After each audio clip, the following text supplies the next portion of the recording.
Hello Guardians, it is Ebontis here, and I want to talk to you guys about this On the Laurels quest. So I want to break down a couple tips for each of the classes that you can use, and a couple places to farm these out. So let's jump in.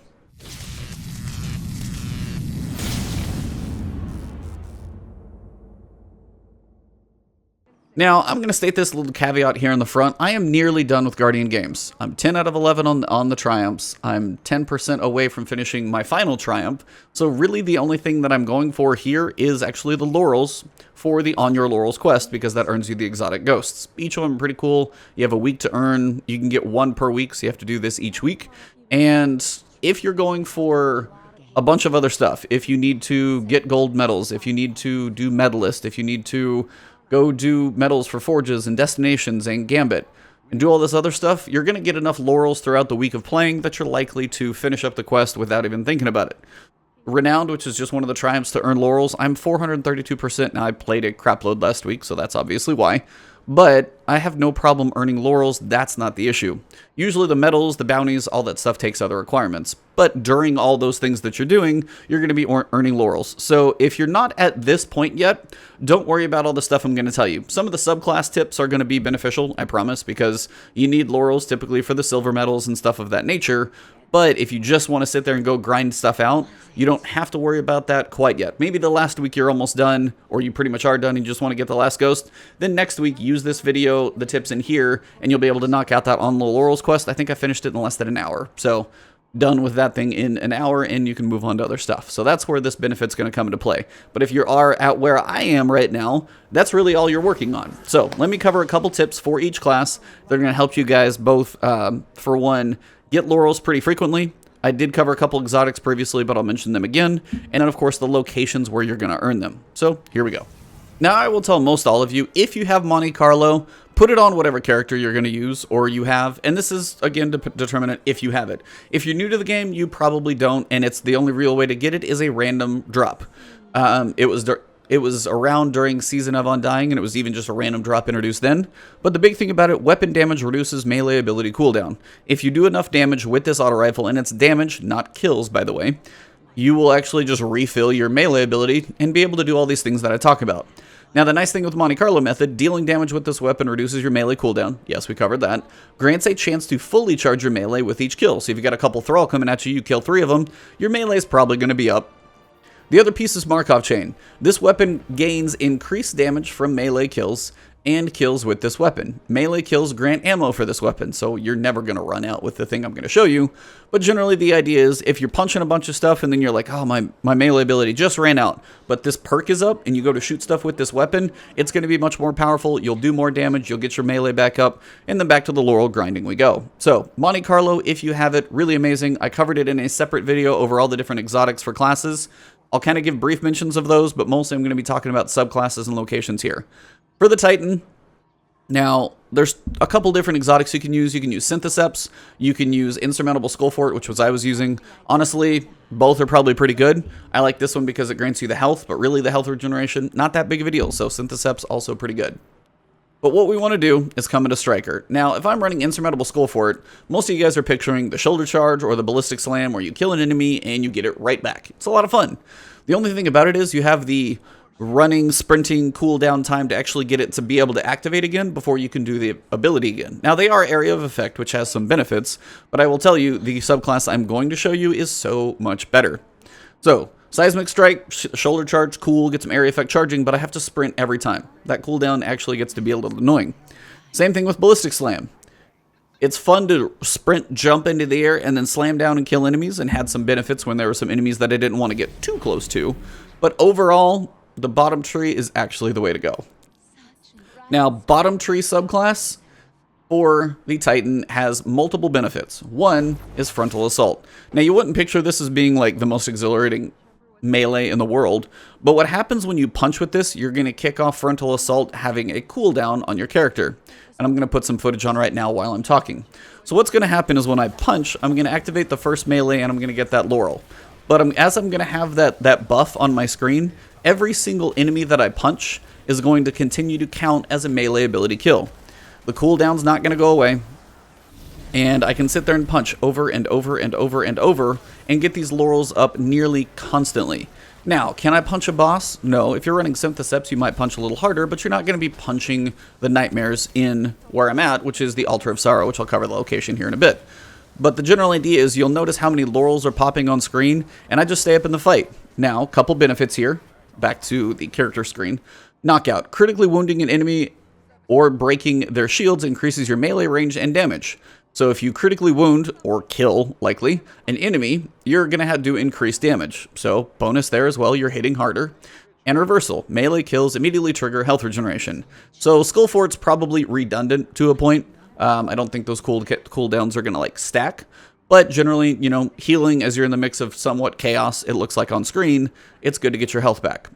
So again, showing here, I'm just like waiting for the enemies, and the reason Altar of Sorrows is good, they're just a constant stream of enemies, but I can just sit there and punch them day after day after day after day, and then even as Captain America would say, I could do this all day. So you guys get the idea. Bottom tray subclass, punching as much as you can.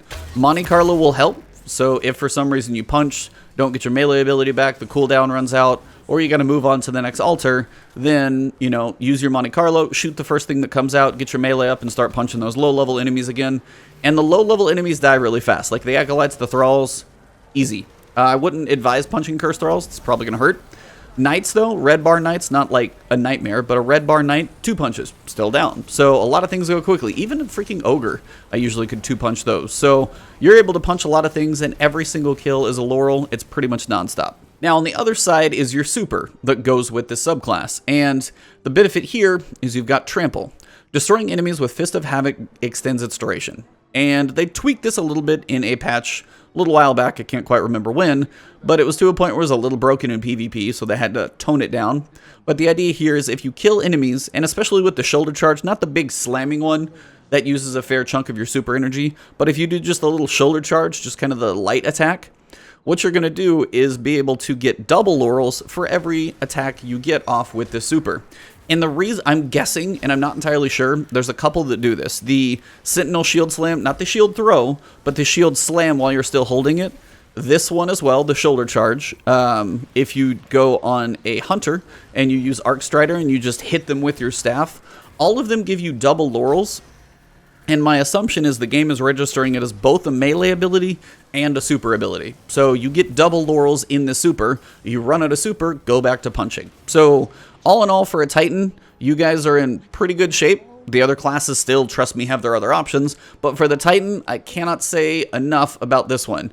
And guess what? If you run out of your melee, throw a grenade. By then, your super may be up. You've got a lot of options in here, so definitely do this as much as you can and just punch away. So for the Titans, this is my recommendation.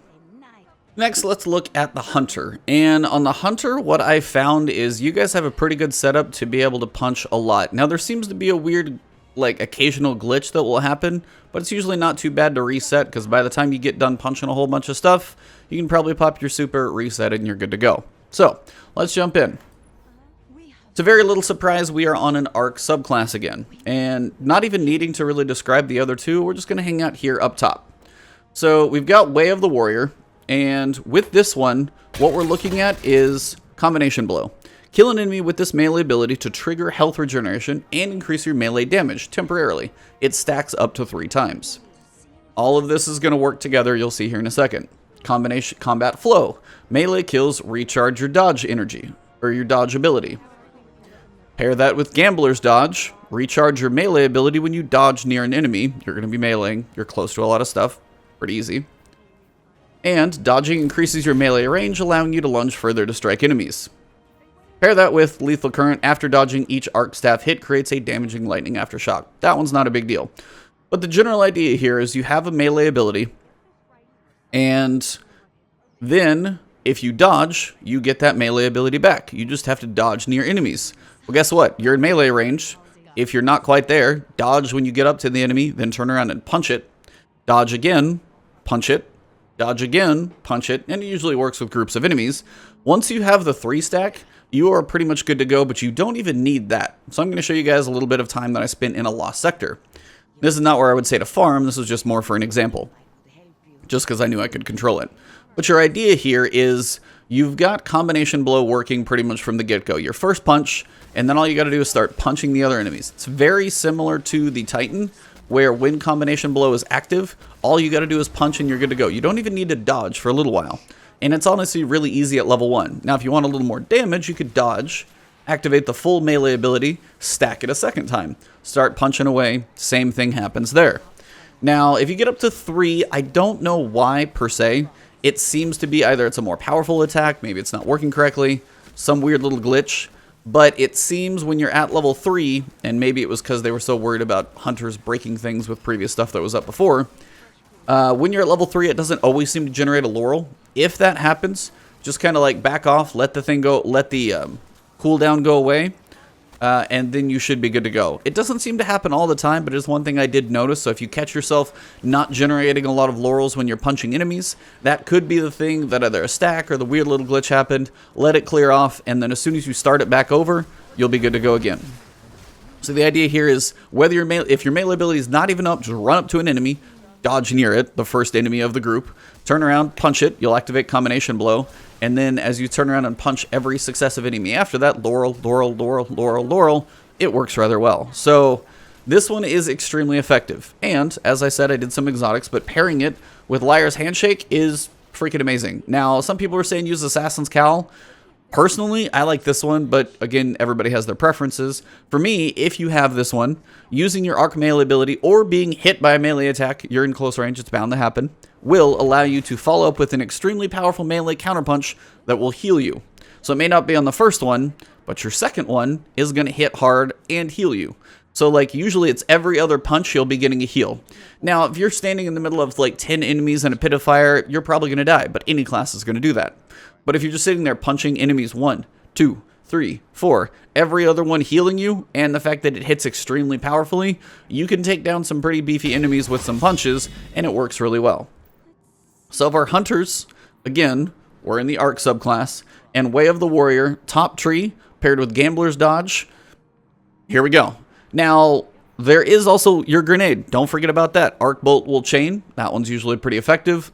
Flux, it's only one enemy. Skip grenades, not really the best for damage. But Arc Bolt, especially against red bars, chain it against 3 enemies, and you're good to go again. So overall, the main thing, the combination blow, the melees, they're very effective for the hunter. Try and use this one as much as you can. Alright, for the Warlock we come to, it's going to be a little bit different. Now, this one isn't quite as easy as punching everything, but you're actually going to be a little bit farther away from the battle, so you're likely to survive a little bit better. Now, for the Warlock, let's go ahead and look at the subclass. We're going Dawnblade, top tree. Now, for this one, it's all about the solar grenades, and it's all about one specific exotic, and it's Sunbracers. Now, if you don't have Sunbracers, they are a year 1 exotic. Hopefully you have these in your collection. If not, it's not going to completely ruin the fun. It's just going to help, as the spawn of things is going to be kind of key. Sunbracers solar grenades burn longer, and melee kills restore them. The other thing, solar melee kills grant unlimited solar grenade energy for a brief time. I can usually throw about 4 to 5 grenades while that buff is active, which is kind of cool. And you can just literally coat an area, especially if things are spawning from, say, oh, I don't know, Altars of Sorrow, and one of those little spinning crazy things are open. The enemies just spawn out into your grenades and they just sit there and cook. So it's actually really cool. The longer they last, the more frequently you can do this.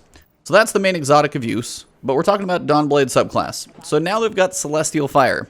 This is the new one, sends out a spiral of 3 explosive solar energy blasts. So you can get your melee kill at range, which is really nice. Once you get that melee kill at range on something relatively small, then you're able to just sit there and cook an entire spawning Altar of Sorrow guy with about 5 grenades.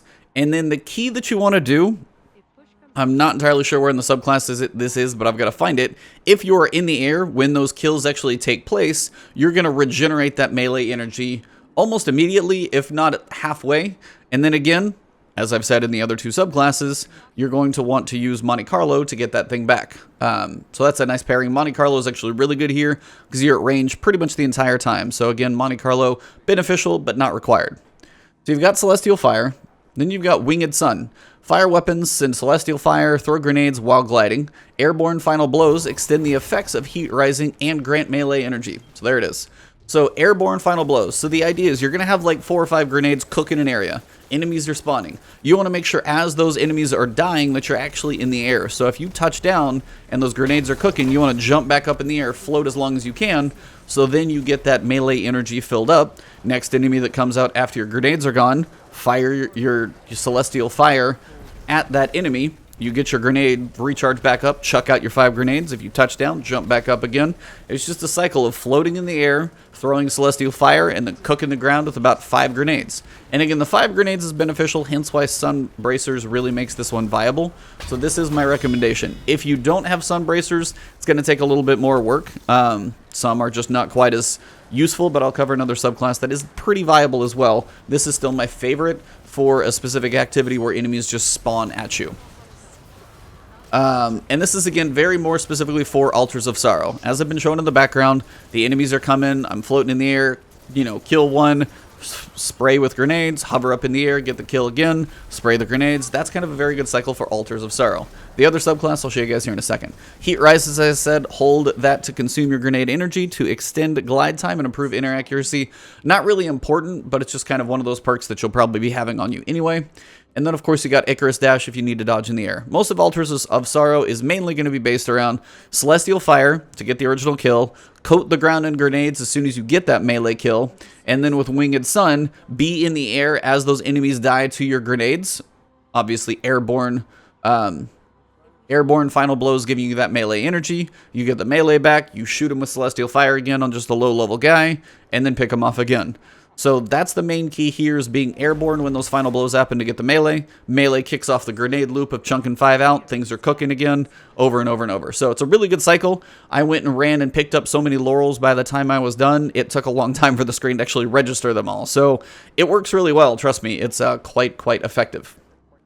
Now, the other subclass for a Warlock, if you're going through something like strikes or things where you have to move around and you won't always know if you just have a constant spawn of enemies at you. Sometimes you will, but things like Gambit or strikes, they're not just consolidated into a continuous stream. So having a little more flexibility of movement can have some benefits. So in the Storm's Caller subclass, Grenade is really up to you here. They're all pretty much going to be effective depending on what you want to do.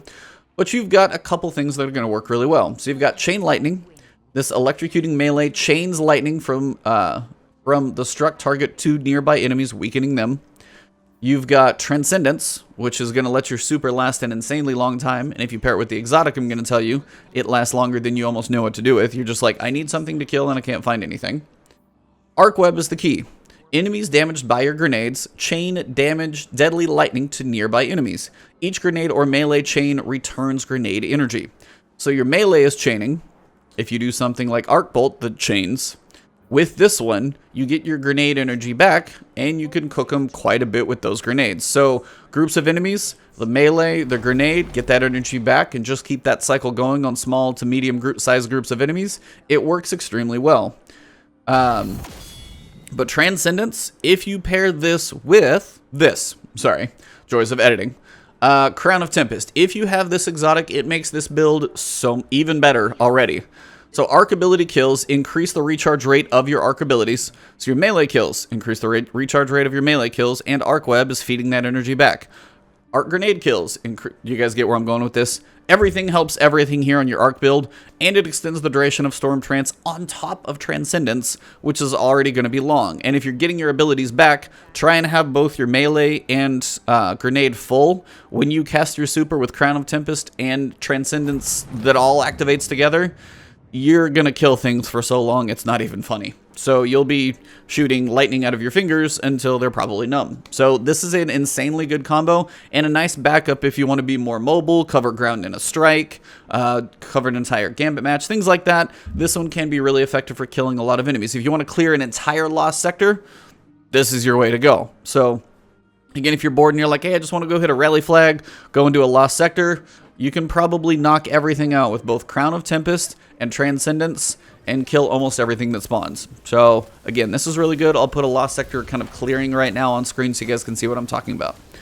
But for the Warlocks, you've got a couple options, as I said. The Sun Bracer, Celestial Fire, floating in the air, melee, 5 grenades, get the melee energy back from the airborne kills, do it over and over again. Very good. On the other side, the Crown of Tempest, Arc Web, Top Tree, Stormcaller is also very good. So Warlocks have a couple different options, just depending on what you feel fits your playstyle a little bit more. So the final thing I'm going to note is a couple of places where you guys can actually farm laurels for enemies. One, as I said, is the Altars of Sorrow. Up here, you have 5 waves of enemies, and the enemies are pretty much continuously spawning, and a lot of the footage I've used, actually I'll put some of it up again here, you guys can see is from here. The continual punching for 2 classes, the grenade throwing, it works very well up here if you just need to farm laurels. So this is definitely a good one also for destinations, because it will count as a destination for the moon. Now another one, if you just need a break from Altars of Sorrow, is going to be the Blind Well in the Dreaming City. The Blind Well also has the Harmony perk involved, so you'll get your abilities up more frequently. Lots of people are going to start chaining supers back and forth, melees, grenades. They may not be all of your laurels, but you're still going to have 6 people, or however many run into your instance, 2, 3, 4, 5, 6, however many end up in there, all using their abilities to kill a whole bunch of stuff. The biggest thing is just make sure you're trying to continually pick up those laurels when they're on the ground as all these enemies are being killed, but you're still going to have a lot of things actually dying in there. Now, another option, depending on if some of you do or don't like jumping puzzles, the Whisper of the Worm mission, when you are in the, like the moss-covered grass room, the big tall one that you would normally jump up and around, underneath there's a lot of Shadow Thrall that constantly spawn into there. Only takes a few minutes of jumping to get there. Again, not everybody loves jumping, but Whisper of the Worm itself, there are basically an infinite supply of Shadow Thrall down there that will continually come at you, and they will drop laurels as well if you keep punching or, you know, grenading them or however you're working on it. So there are a couple of places to farm a lot of enemies. Shattered Throne, unfortunately, doesn't really count. I think maybe if you get to the second area of the infinite spawning Shadow Thrall, you might be able to do it there. But the Whisper of the Worm mission is much easier, despite the jumping, which may be a little hectic for some people, so I understand if you hate it. There's better options for both of these anyway. So my major advice is go to Altars of Sorrow. It's going to give you your destinations that you need. It's a constant supply of enemies. And depending on the exotic you're wearing and stuff of that nature, this is going to knock out your laurels for both destinations and your On the Laurels quest ultra fast. So I hope this guide over subclasses and locations helps you for your On Your Laurels quest. If you did enjoy the video, drop a like below. If you haven't subbed to the channel before, please hit the subscription button and the alert bell. It's going to keep my videos coming to you through the joys of the YouTube algorithm. And thank you guys very much. You can find me on Twitch and then streaming on Twitter. I crossed those. That's beautiful. You can find me on Twitter and streaming on Twitch. I am working on a solo Flawless Pit of Heresy run, so that will be something I will be working on streaming sometime this week, if not tonight. So thank you guys for the support. Close to 50K. You guys have been amazing, so keep it up, and may the best class win.